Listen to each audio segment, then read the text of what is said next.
చేయించుకోవడానికి బీహార్ అందుకోసం వచ్చేవాళ్ళు. ఇప్పుడు బీహార్లో కానీ బెంగాల్లో కానీ ఇదివరకు ఆ స్కీమ్స్ ని అమలు చేయలే. ఏది ఈ ఉచిత ఇళ్ళు, ఇప్పుడు అక్కడ ఇళ్ళు అమలు చేస్తున్నారు. వాళ్ళకి ఫ్రీ ఇల్లు వస్తుంది, ప్లస్ 300 రూపాయలకి ఎట్లా రోడ్డు మీద వండుకు తినాల్సిన పని లేదు. అక్కడే 380 రూపాయలు ఇచ్చింది, మనకి 308 ఇచ్చింది గవర్నమెంట్, కేంద్ర ప్రభుత్వం. వాళ్ళకి 410 ఇస్తుంది ఛత్తీస్గఢ్ లో గానీ, బెంగాల్లో గానీ, బీహార్ లో. ఇక్కడికి వచ్చి 300 రూపాయలకి పడుకోవాల్సిన పని ఉంది. ఫ్యామిలీతో ఇంట్లో తన సొంత ఊర్లో 410 రూపాయలు వస్తుంది. ఎందుకు చేయాలి ఇక్కడ?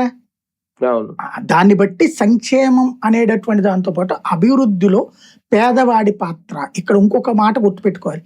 సంక్షేమం వాళ్ళకి దోచిపెడుతున్నారు, దాచిపెడుతున్నారని మాట్లాడేవాళ్ళు ఫస్ట్ గుర్తుపెట్టుకోవాల్సింది ఏంటంటే, నువ్వు ఒక నెల రోజుల పాటు బకెట్లు మోసి సామాన్లన్నీ మోస్తేనే నీ శరీరం వల్ల కావట్లేదని ఫిజియోథెరపీలు, తొక్కా తోళ్ళు చేయించుకుంటున్నావు.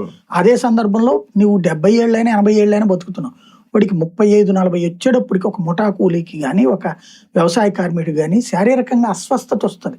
ఆసుపత్రుల చుట్టూ తిరగాలి. అప్పుడు ఎవరు పెట్టుకుంటారు? సమాజం పెట్టుకోవట్లేదు. అందుకే ఆరోగ్యశ్రీ లాంటి, ఆయుష్మాన్ భారత్ లాంటి. పేదవాడు తన జీవితం మొత్తాన్ని, తన శరీరం మొత్తాన్ని ఈ పెద్ద పనులకి కేటాయించడం వలన మాత్రమే ఈ దేశం అభివృద్ధి చెందుతోంది. అభివృద్ధిలో ఆ పేదవాడు అతి తక్కువ మొత్తం తీసుకుంటూ అతి ఎక్కువ పని చేశాడు. నువ్వు నేను బిల్డింగ్ కట్టుకో